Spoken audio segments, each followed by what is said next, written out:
I'm Connie with Cooking with Connie and more. Let's make a pie. Let's make a pecan pie. And I am going to use a recipe from a cookbook that I wrote myself quite a few years ago. And I wrote it for the family. It's got family recipes and pictures of my grandchildren, of course. But anyway, back to the task at hand. Let's make this pecan pie. I found this recipe many, many years ago, and it's a little bit unique in that it has a couple of ingredients that are a bit unique. I'm going to place this over here. And the first thing we're going to do is get the pie crust ready.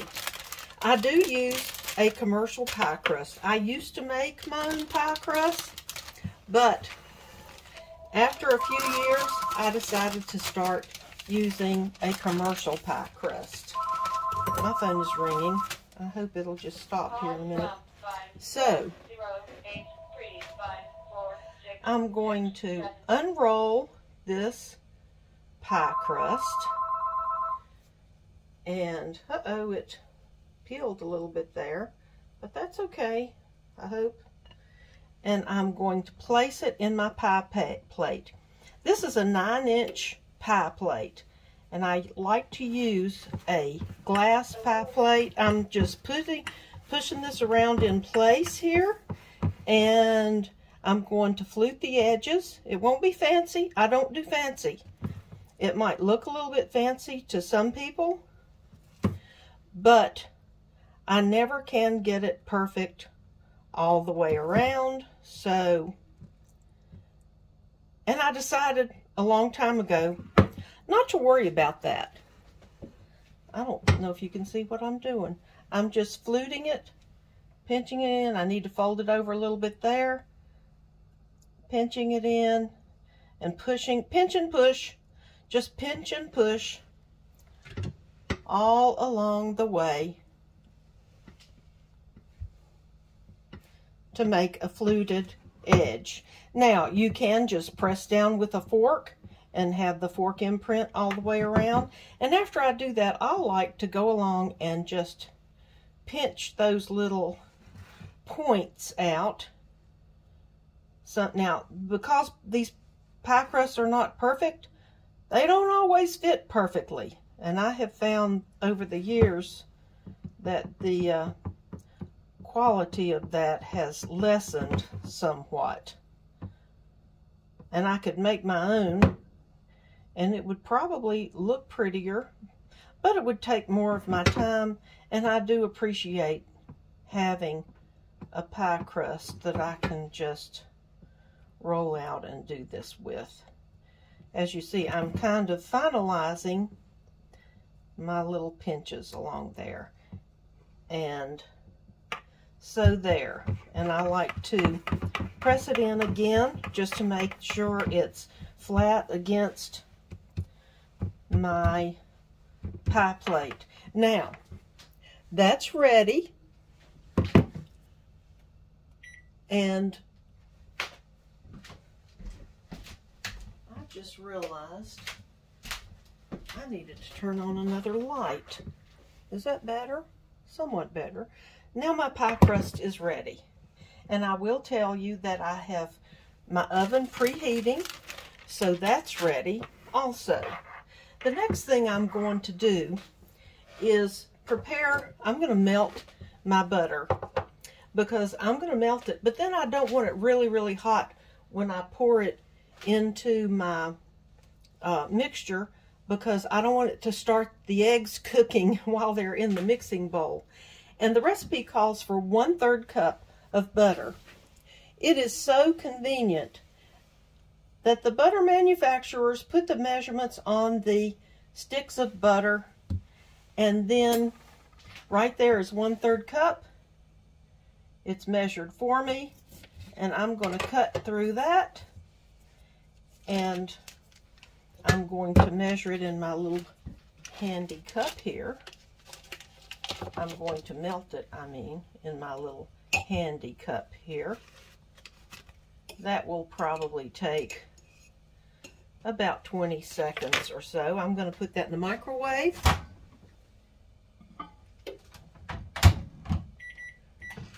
And let that begin to melt. Now I'm going to be listening. If I start here popping from the microwave, I'm going to stop that immediately. But I think what I have going on there is about right. So now let's take a look at the recipe again. 3 whole eggs, 2/3 cup of sugar, 1/3 teaspoon of salt. That's my microwave. 1/3 cup of melted butter. 1/3 cup of light corn syrup, 1/4 cup of dark corn syrup, 1 1/4 to 1 1/2 cups of pecans. This calls for chopped pecans. You can use chopped pecans, pecan pieces, or you can use pecan halves. I'm going to use pecan halves. It really does not matter. And then it calls for 2 tablespoons of cornstarch and 1 tablespoon of cornmeal.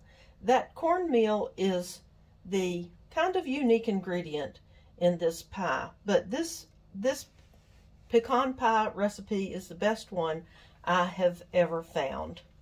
And the instructions say mix all ingredients. Okay, let's do that. So I'm going to just start at the top. 3 whole eggs, which I have already broken, are going into my mixing bowl. And I'm going to turn the mixing bowl on. I'm actually going to poke those yolks, and I'm going to let that begin to mix up a little bit. The next thing it calls for is 2/3 cup of sugar.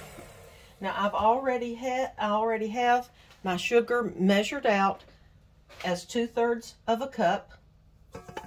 I have markings on this measuring cup. This is a 1 cup dry measuring cup, and I have markings on here that shows me where 2/3 cups are, and it shows me on the inside too.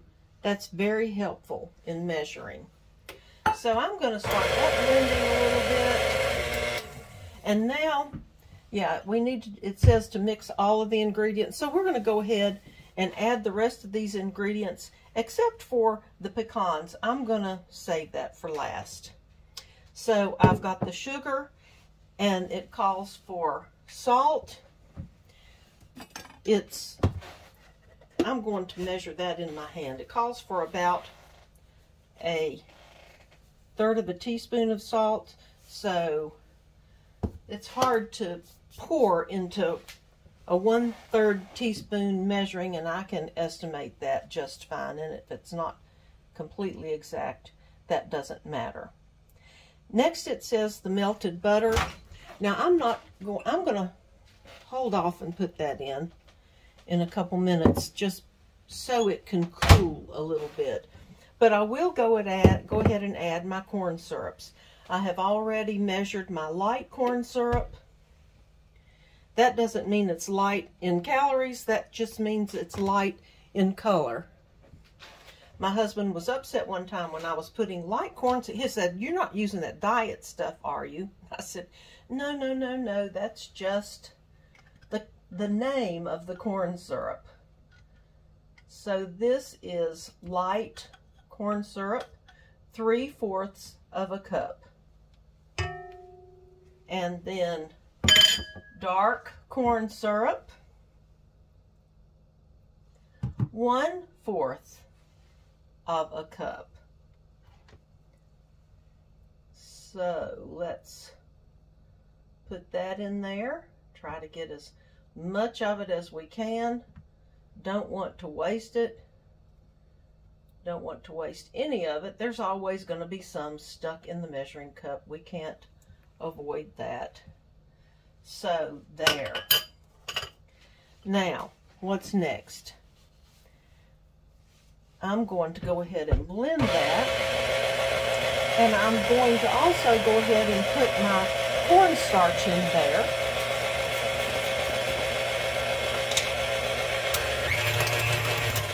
And our recipe calls for 2 tablespoons of cornstarch. That's going to make it nice and smooth and help it thicken up real nice. So there's 1 tablespoon, and here's a 2nd tablespoon of cornstarch. And then I'm going to go ahead and put in my 1 tablespoon of cornmeal. And I can use the same measuring spoon in my cornmeal. If there's a trace of cornstarch that gets in my cornmeal, it won't hurt anything. But I would not measure my cornmeal first with and then use the same spoon in the cornstarch, because I don't want a trace of cornmeal in my cornstarch. So now there's my tablespoon of cornmeal. And I always use self-rising cornmeal. That's just what I always have on hand, because when I make cornbread, it makes cornbread making easier. It's almost like having a mix, because you don't have to measure the baking powder and the salt. It's already in there and measured for you. So now I'm just blending that up real nice. The cornstarch sometimes has a tendency to lump up, so before I do anything else, I just want to start blending that. And I will add my eggs here. But before I add the eggs, I'll show you what's going on over here. There we go. I've got my mixture. I'll mix it up some more.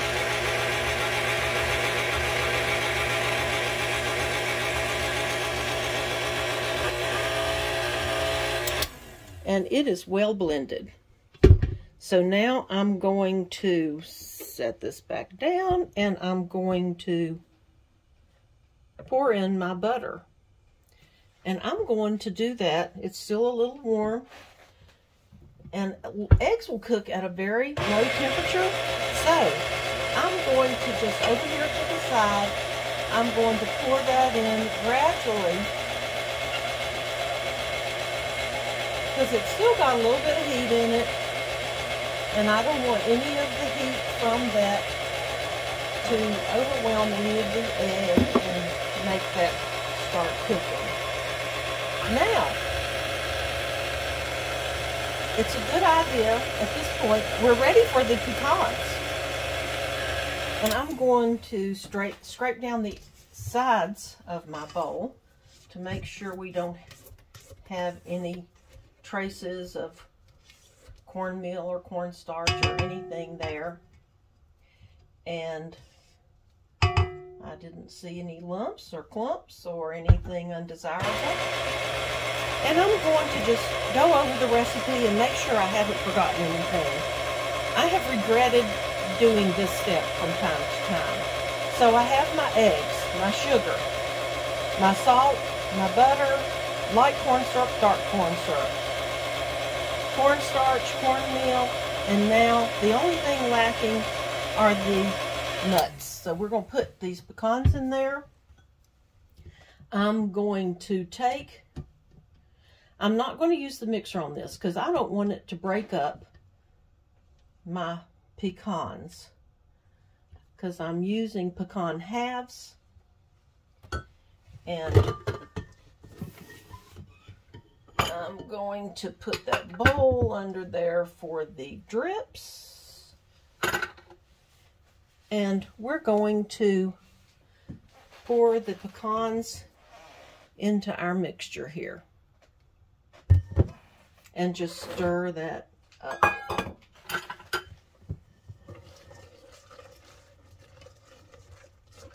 Just get them stirred up real well. And now it's ready to pour into our prepared pie shell.